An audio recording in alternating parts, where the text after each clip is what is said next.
Ironically, however, the very innovations that are making possible dramatic improvements in human well-being are also creating new problems which raise the specter of an alarming and possibly catastrophic disaster to the biosphere we live in. And herein lies the dilemma that we all face. Let me illustrate. Improved public health has caused the world's infant mortality rate to decline by 60% over the last 40 years. In the same period, the world's average life expectancy has increased from 46 years in 1950s to 63 years today. This is a development which, as individuals, we can only applaud.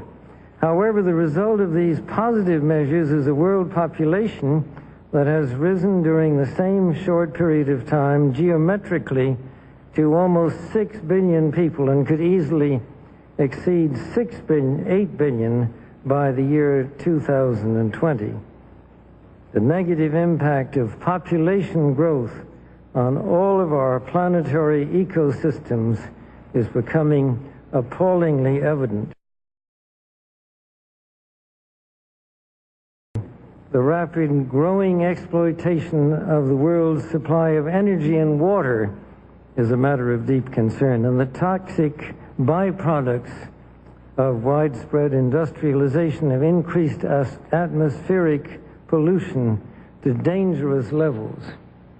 Unless nations will agree to work together to tackle these cross-border challenges posed by population growth, overconsumption of resources, and environmental degradation, the prospects for a decent life on our planet will be threatened. The recent UN meeting in Cairo is appropriately focused on one of these key issues, population growth.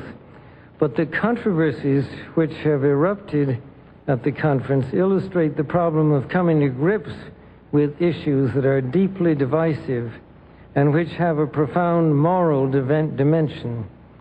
The United Nations can and should play an essential role in helping the world find a satisfactory way of stabilizing world population and stimulating economic development in a manner that is sensitive to religious and moral considerations.